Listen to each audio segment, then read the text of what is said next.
Kerajaan Kalingga dan Kerajaan Sriwijaya. Kelompok kami terdiri dari 7 orang, yaitu Abdullah Kumbo, Sekarang, Wisnu Pangebanan, Wale, Andre Mangalu, dan Bertiarwi. Kerajaan Kalingga adalah kerajaan Hindu-Buddha yang pertama berada di wilayah Jawa Tengah. Sumber-sumber yang menunjukkan bahwa sejarah kerajaan Kalingga dimulai pada abad ke-6 Masehi. Kerajaan ini merupakan kerajaan yang memiliki gaya India. Sampai saat ini yang belum diketahui secara pasti di mana tempatnya pusat pemerintahan dari kerajaan Kalingga. Berdasarkan berbagai macam penemuan bahwa kerajaan Kalingga berpusat di kota Pekalongan dan juga Jepara, Jawa Tengah. Sejarah keberadaan kerajaan Kalingga ini memang tak banyak dibahas. Hal tersebut dikarenakan minimnya sumber sejarah yang ditemukan. Namun para ahli sejarah percaya bahwa kerajaan ini memang dulu benar-benar ada dan menjadi salah satu kerajaan yang berkuasa pada zamannya. Untuk memperjelas soal keberadaan kerajaan Kalingga, terdapat beberapa kisah-kisah Tiongkok, cerita temurun masyarakat sekitar, dan juga cerita para hiangan yang mengisahkan soal keberadaan kerajaan Kalingga tersebut. Khususnya menceritakan tentang ratu yang berkuasa bernama Ratu Sima. Dia juga merupakan seseorang yang masih memiliki kaitan dengan kerajaan Galuh di wilayah Jawa Barat. Sejarah kerajaan Kalingga memang tak benar-benar jelas. Ada banyak hal yang tidak bisa diungkap. Namun begitu, keberadaan kerajaan ini memberikan banyak pengaruh pada perjalanan sejarah hingga menjadi seperti saat ini. Hal tersebut sebagaimana diungkapkan oleh suatu sumber yang menyebut bahwa kerajaan Kalingga ini ada pada dasar abad 6 hingga abad 7 Masehi. Untuk urusan menyambutnya, Kalingga sebagai nama kerajaan ini, ada sebuah sumber yang mengatakan bahwa nama Kalingga tersebut berasal dari bahasa India kuno, yaitu Kaling. Hal ini pada akhirnya mengungkap bahwa sebuah fakta menarik bahwa pada abad tersebut, yakni antara abad 6 hingga abad 7 Masehi, wilayah Indonesia atau yang dahulu masih bernama Nusantara telah memiliki hubungan dengan India, sebuah negeri yang jauh di sana. Pusat pemerintahan kerajaan Kalingga sebelumnya telah disebut bahwa kemungkinan besar kerajaan Kalingga ini memiliki pusat pemerintahan di wilayah Pekalongan dan Jepara. Disebutnya dua tempat tersebut bukan tanpa sebab, melainkan ada sedikit bukti yang menunjukkan bahwa kerajaan Kalingga pernah beroperasi di wilayah tersebut.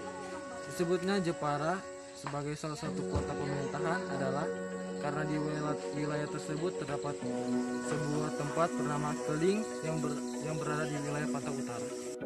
Lalu disebutnya Pekalongan sebagai tempat pusat pemerintahan pun juga bukan tanpa sebab. Beberapa sumber sejarah kerajaan Kalingga mengatakan bahwa pada saat kerajaan Kalingga dibangun, Pekalongan merupakan sebuah pelabuhan kuno. Bahkan beberapa sumber juga menduga bahwa nama Pekalongan adalah nama yang berasal dari Pekalingan. Ini adalah nama yang sesuai dengan kerajaan Kalingga. Namun hal tersebut memang tak bisa dibuktikan secara ilmiah, sebab bukti-bukti berupa sumber sejarah yang terkumpul belum cukup untuk mendukung berbagai macam hal tersebut. Kisah lain tentang sejarah kerajaan Kalingga adalah tentang ratu yang memimpin. Selain sangat sulit ditemukan sumber mengenai keberadaan kerajaan ini, kerajaan Kalingga juga sangat krisis dengan nama-nama yang dikenal sebagai raja atau pemimpin. Salah satu yang dikenal hanyalah Ratu Sima. Ia merupakan seorang pemimpin dengan berbagai peraturan yang kejam khususnya terhadap pencurian. Kerajaan Sriwijaya adalah kerajaan Buddha bercorak maritim yang mengontrol perdagangan di jalur utama Selat Malaka. Sriwijaya memiliki hubungan yang erat dengan Jawa, terutama karena relasi-relasi raja-rajanya yang berasal dari Jawa.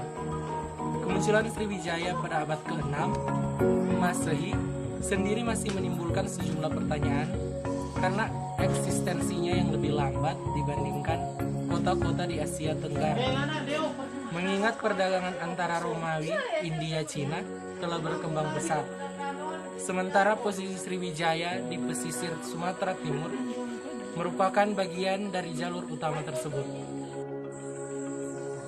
Sebagai kerajaan bercorak maritim, Sriwijaya menjalin hubungan baik dengan India dan Cina. Sriwijaya dikenal sebagai pusat pembelajaran agama Buddha di Nusantara.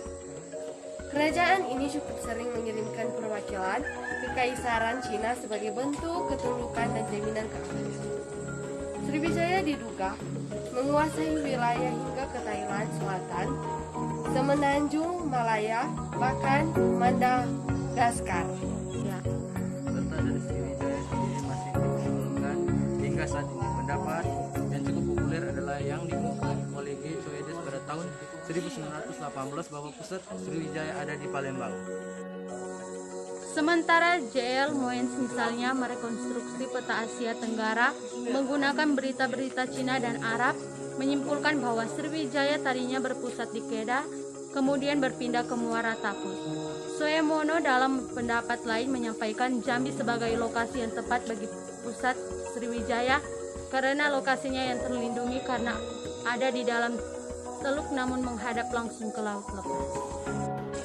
Sampai dengan hari ini, Palembang masih dianggap sebagai pusat Sriwijaya dengan banyak perdebatan. Jambi, Kedah, Caila atau Thailand Selatan, dan bahkan Jawa setempat dinyatakan sebagai pusat Sriwijaya karena penemuan dari masing-masing peneliti. Beberapa ahli sampai pada kesimpulan bahwa Sriwijaya yang dianggap bercorak maritim memiliki kebiasaan untuk berpindah-pindah pusat kekuasaan. Hal ini mungkin saja terjadi mengingat teori Mandala yang diungkapkan oleh Robert von Gelder yang menyatakan bahwa pusat dari kerajaan-kerajaan kuno Asia Tenggara adalah raja itu sendiri dan pengaruhnya, bukan kekuasaan teritorial maupun ibu kota kerajaan seperti misalnya yang terjadi di Eropa.